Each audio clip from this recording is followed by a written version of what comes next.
Bonjour à tous, c'est David Leclerc, votre analyste pour belgianinvestor.be. Voici la mise à jour en vidéo de mon avis concernant les actifs corrélés au dollar pour la semaine du 7 novembre 2016 en collaboration avec FXN sur la plateforme TradingView. Alors vous savez, la semaine du 7 novembre, c'est une semaine importante où on a un événement majeur de ces derniers mois, c'est-à-dire l'élection américaine qui se fera mardi le 8 novembre. Donc on aura probablement des résultats mercredi matin ou même dans la nuit qui influenceront donc nos graphiques. L'information habituelle sur les risques, le marché comporte des risques de perte et n'est pas adapté à tous les profils d'investisseurs. C'est à vous-même d'évaluer vos propres risques. Moi, je ne suis pas là pour vous conseiller dans vos opérations. Je vous conseille d'utiliser des comptes ou des mots afin d'établir vos stratégies.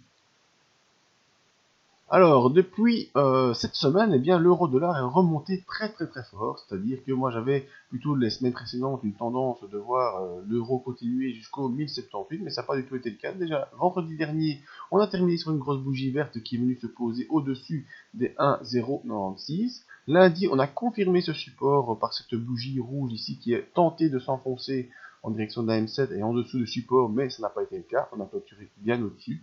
Donc les vendeurs, voyant qu'il n'y a pas de place pour pouvoir passer, eh bien, ils ont tout lâché, et en lâchant tout, c'est parti dans l'autre sens complètement. On est revenu au-dessus de la M20, on est venu à l'assaut en fin de semaine des autres moyennes mobiles, et on clôture tout juste euh, proche de la résistance, qui était à 1,11,392, et on clôture à 1,11,387.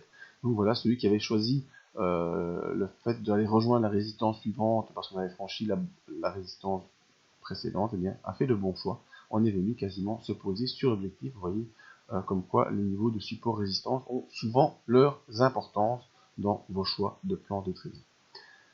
Alors, qu'est-ce qu'il faut attendre ici pour l'instant? Eh bien, voilà, il faut voir si on va pouvoir franchir ces 1,11,392 à la hausse. Si on franchit à la hausse cette zone, eh bien, probablement qu'on va revoir assez rapidement les 1,12,52. Nous verrons ce qui va se passer. Contact avec la bande de Bollinger supérieure qui devrait s'ouvrir. La M7 bien sûr est en hausse, la M20 est franchie et on clôture au-dessus des moyennes mobiles. Alors l'autre possibilité également, c'est d'avoir un pullback, c'est-à-dire un retour en arrière suite à ce contact assez rapide et assez violent sur les zones de résistance. On pourrait avoir un petit retour aux alentours des 1,1050 pour avoir, je dirais, un peu de la calmie dans ce graphique. Parce qu'en effet, voilà, on a retraversé, vous voyez, en quelques jours, toute la zone neutre du RSI, et on arrive déjà maintenant dans la zone d'accélération haussière. Donc c'est vraiment une traversée assez rapide. Le MACD, je ne sais pas vous montrer, il est trop torturé, trop écrasé. Et donc ce qu'il faut voir maintenant, c'est si lundi on peut refranchir cette zone des 1,1139 afin de poursuivre cette accélération haussière qui est assez rapide et assez violente pour l'instant. Au niveau de l'or, eh bien sûr, l'or, eh bien, je vous l'avais dit, on était repassé ici également vendredi en accélération au-dessus de la M7 et au-dessus de la M20, et il fallait voir ce qui allait se passer lorsqu'on arrivait au contact, voilà la pub, au contact de la bande de Bollinger supérieure. Vous voyez que lundi c'était un peu une hésitation, hein, on était sur cette zone ici, et puis mardi, eh bien, on décide d'accélérer en dehors des bandes de Bollinger, et là vous voyez 1, 2, 3, 4 sorties déjà, qui nous ramènent au-dessus de la moyenne mobile de 50, et on arrive proche de cette zone de résistance des 1309 $, qui est une zone qui offre, vous voyez déjà, des résistances depuis mercredi, jeudi, vendredi. On s'approche de cette zone et on cale un petit peu. La zone que j'ai mis en clôture ici, voilà, 1307, 1309. C'est une zone ici à surveiller et voir si on pourra poursuivre ou pas. Alors, on va s'effacer toutes ces lignes qui ne servent plus à rien.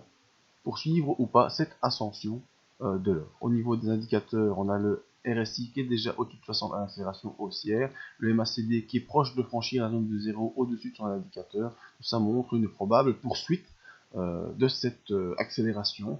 Je dirais quand même qu'on devrait avoir, ces alentours d'ici, une potentielle latéralisation. On ne devrait pas aller tout de suite sur 1330, étant donné que lundi, mardi, on va attendre un petit peu ce qui va se passer au niveau des élections US. Vous voyez, c'est marqué ici. Là, on a tout plein de trucs. On a quoi? Pop, pop, pop, pop, pop, pop. USD, Investment, ta. Alors, on ne marque même pas. Ah, c'est déjà 9 novembre, 8 novembre. Il ne marque même pas les élections. C'est excellent. Ah, il y a 9 trucs. C'est quoi les 9 trucs? Change, Unemployment, Changing Farm. Le 8, on a un trou. Il n'y a rien pour le 8. Oui, pour le 8 novembre, il n'y a rien. Or qu'il y a les élections américaines quand même qui ça me semble super important, mais bon, soit ils veulent pas en parler. Ici, on ne prend en compte que tout ce qui est les faits économiques. Donc voilà, l'or qui repart à la hausse, pourquoi? Eh bien également parce que l'incertitude des marchés face à l'élection américaine, si c'est M. Trump qui passe, pour l'instant les sondages sont revenus à zéro, hein, on est quasiment à l'égalité entre les deux, donc on ne sait pas du tout qui est-ce qui va être élu, et si M. Trump est élu, eh bien, ce sera plutôt l'incertitude sur les marchés, pas qu'il est mauvais ou qu'il est bon, c'est pas à moi à juger de ça, mais simplement qu'on ne sait pas trop ce qu'il va faire, et donc le fait qu'on ne sache pas trop ce qui va se passer, ça provoque l'incertitude, et donc pourrait se réfugier dans l'or si M. Trump est élu, mais ça nous le verrons mercredi. Il y aura un petit numéro spécial là-dessus, mercredi matin, pour ceux qui sont inscrits à la mailing list. Alors, après l'or et l'euro, voyons ce que fait le pétrole. Eh bien, le pétrole, lui, malheureusement, est reparti complètement à la baisse et est revenu sur sa zone de support des 45 $. Donc, vous voyez une semaine d'accélération baissière assez marquée. Je vous en avais parlé déjà la semaine dernière. On avait été venu ici enfoncer la bande de Bollinger inférieure. On était passé sous le support des 50-90 et comme à l'accoutumée, une fois qu'on franchit un support, on va rejoindre le suivant. Donc ici, ce support était vert, devient rouge. Ici, on est déjà passé en dessous, malheureusement, il va déjà revenir rouge aussi. Voilà. Pour l'instant, on est ici sur cette zone des 45, 60, 45, 50. Donc, nous verrons ce qui va se passer également dans les prochaines semaines au niveau des décisions sur la production de pétrole ou pas. Mais pour l'instant, on est en forte accélération baissière avec un RSI qui est enfoncé sous les 40. Le Mercedes, je ne peux pas vous montrer, il est trop écrasé. Et donc, malheureusement, potentiellement, on pourrait retourner jusqu'au 41.